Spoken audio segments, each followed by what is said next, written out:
What's up guys, Champ here bringing another Black Ops 3 gameplay. Today what I got for you is a 70 kill challenge, which is basically 70 kill team deathmatch challenge where you go in, you play solo team deathmatch, and you try to see if you can get 70 kills just using you and your gun streaks, your gun and your score streaks. So in this game I got the Talon, the Wraith, and the Wraps up, and I'm playing on the map Nuketown for the first one here. And I'm going to do really well. I'm going to get my streaks. I'm going to get my streaks more than once actually, and I'm going to come pretty close to the 70 kills here in this game. Do I get it? Do I not get it? You're just going to have to watch to figure it out.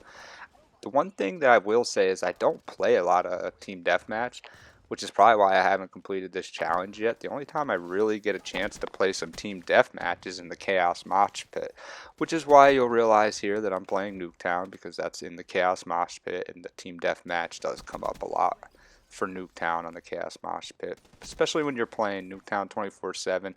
It just seems that everybody wants to play team deathmatch when it comes up, so they always choose it, as long as the other option isn't domination, because those just seem to be the number two choices right there. Domination's always a pick if it's on the board, and then team deathmatch seems to always come in a close second whenever it's on. So I do get to play some team deathmatch on Nuketown, but truthfully I don't like to play team deathmatch for one reason and one reason only. It's not the level of competition, it's not even the game itself, because the game's kind of fun. It's just that going to only 100 points, it just goes so quick. It goes by so quick, and the loading in this game takes forever, and that's the only reason why I really don't play that much team deathmatch. Besides that, I think it's a really fun game mode. I'm glad that they moved it up to 100 points at least. Before that, I'd never played it, but now it's a little more playable. So I start off this game, I'm rushing, I'm using that HVK class. In this game, I'm using the Afterburner setup instead of the Flak Jacket. We're playing Team Deathmatch on Nuketown. I didn't feel like Flak Jacket was that necessary. I don't feel like people in Team Deathmatch necessarily just spawn in and throw grenades, because there's no designated sides. So you don't really know exactly where the other team is right when you spawn in. So I feel like that's why I can throw on the Afterburner instead of Blast Suppressor. Besides that, I go with my normal other perks here in this game, which are the Tac Mask, because it's Nuketown, so I always try to have a little Tac Mask on Nuketown. And I go with the Fast Hands, because Fast Hands is just a rusher's dream right there. You kind of need Fast Hands on to play the way I play. I mean, I get if you're jumping a lot, you don't need Fast Hands, but if you're on the ground sprinting a lot, then Fast Hands come in really important. Like, you're going to lose a lot of gunfights just because you don't have fast hands on if you play that certain style. I feel like I could have definitely completed this challenge. Maybe for a week or two I'll start playing some team deathmatch. I would like to complete this challenge. I don't think it's one. I know I originally on my other one said it was something I don't think I can complete, but after playing only a couple team deathmatches, I do think it's something I can complete. Another thing I think I can complete is the two-person 80 kill challenge with me and Mr. Cod. I don't even think that would be a problem.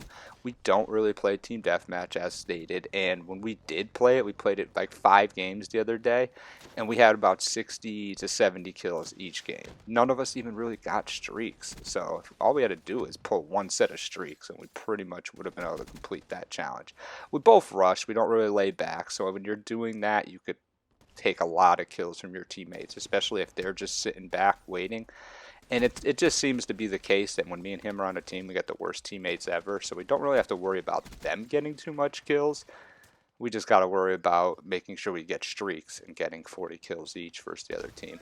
When we do complete it, because I'm sure we will complete that one, it will probably be like someone goes off in the game and gets like 50 and the other person gets about 30. But that's fine too. You know, that's still 80. It doesn't matter which way you get it. It's 80 kills. So you guys can see I'm doing a lot of jumping around in this game, a lot of jump shots. That's where the Afterburner really comes into play in this game.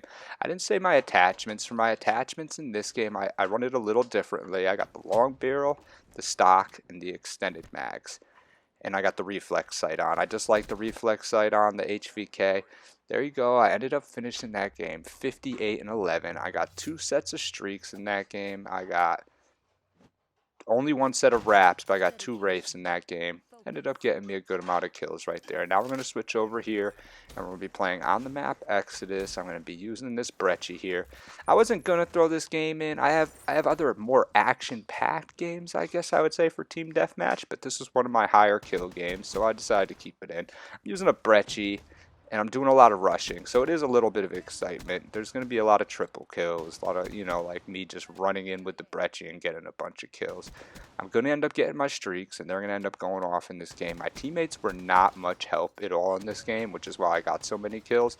But then again, I also died a lot in this game because I run into so many situations where it's me versus 4 people, and they kind of roll in packs, like wolves in this game. I feel like the other team was just a pack of wolves. Every time I seen one, I would see 2 or 3 other people. Always in this building, too. That's why I put the Brecci on for this gameplay, is because this building, everybody wants to go in here. And if you're not using a shotgun, whoever else is using a shotgun is going to beat up on you in these rooms. They're just going to be waiting around in this middle, kind of like how I am with their shotgun, and they're just going to take you out. Had I not got stunned so much in this game, this would have been a much better game. I would have pulled streaks right there. If I was able to pull my streaks off early in the game right there, I think I would have had at least 65 to 70. I think that would have been all it would have took me to pull through and get those extra kills and maybe get the 70 kill challenge here. You might have noticed that I already died off my streaks once when I was kind of close. And I mean, with the streaks that I have on right here, I got the Hater, the Wraith, and the Raps. So whenever I played this game, I wasn't really going for the challenge. It was just one of those, I happened to have a really good game that popped up, and I decided to save it. So when I was going back trying to look through team deathmatch games, this one just popped up and I did pretty good on it. I mean, look at that quad feed right there.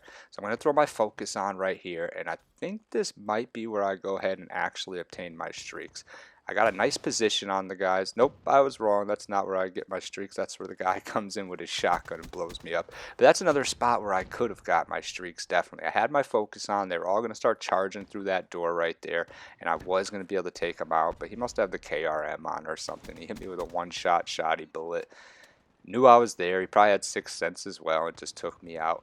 That's what I realized in this game. I was using that coup de silence for so long when I was playing, but silencers are just not as effective in this game. I mean, you got 6th sense, you got tracker, you got awareness. You got 3 perks that could completely make your silencer just not useful. So if anyone's wearing 6th sense, it's not like it matters if you're shooting a silenced gun around them, especially in a level like this. They're still going to turn around and just kill you. They're going to know exactly where you are. And it seems to me like everybody in Team Deathmatch kind of wears 6th sense, which is pretty annoying. And there you go again, the pack of wolves. I ran into the whole pack again. I can't just seem to get in a one-on-one gunfight in this game. But eventually it is going to work out for me, because eventually I am going to take out the whole entire pack. I mean, you'll notice throughout this whole entire gameplay, I've took out 2 or 3 people so many times in a row. And here's where I think I'm going to go off on them, because I know it's right around here. I just started pre-firing the corners at this point, because there's been up to the point where someone is always there, so why not? And if you're not shooting first, then you're going to die anyways. With the Brecci, it's key to get that first shot. It makes their gun go all crazy and bounce all over the place, and then you can end up getting a couple more shots afterwards. So here they go, all rushing right through again. I got a triple kill, but I couldn't take out 5 or 6 people at once. It's so strange that that kept happening in this game, because usually, you'll run into 2 or 3 people, but it's been so often in this game that there was 5 people in a row that I would run into. But now I'm going to finally break through all their defenses and just take them all out. And it's about time. There was so many opportunities I could have had, but at least it happened here towards the end of the game. I wish I got my streaks earlier, though, because these streaks don't even get a chance to run their whole entire way through. The Raps are still up, I believe, when this game ends up finishing. Right here, I wish I should have thrown my focus on already. I would have already had streaks, but now I took my focus, I put it on. I'm just about there to get myself a Wraith. The Wraith puts in work in this game. On any map, but this map there's a lot of inside, so if you can control the inside and keep them outside like we're doing right here, the Wraith's going to do even more damage to them. I got the Hater now, and they're just relentlessly attacking this doorway right here with grenades and stuns. The one bad thing about my class here with the Brecci is I do not have Tac Mask on. I put Gung Ho on instead. I feel like Tac Mask might be more beneficial, but running around with the Brecci, it is nice to have the Gung Ho on also. You see my Raps are in the air. They're getting kills, kills, kills. It's at 94 kills already, 97, because my Raps just took out a couple more people. And they would have easily took out another 5 people probably in this game. The way they were going off, there's really nowhere to run from people in this game with the wraps. You just keep going back and forth from spawn to spawn so easily. So I finished up 55 and 14. 55 is good. I mean, I could have been better. Like I said, another 15 and I had it. All I needed was that set of streaks at the beginning, and that was easily done. I did take a lot more deaths than I would like to, but I kept running into too many people. This has been Champ at Champ Gaming. Come see me.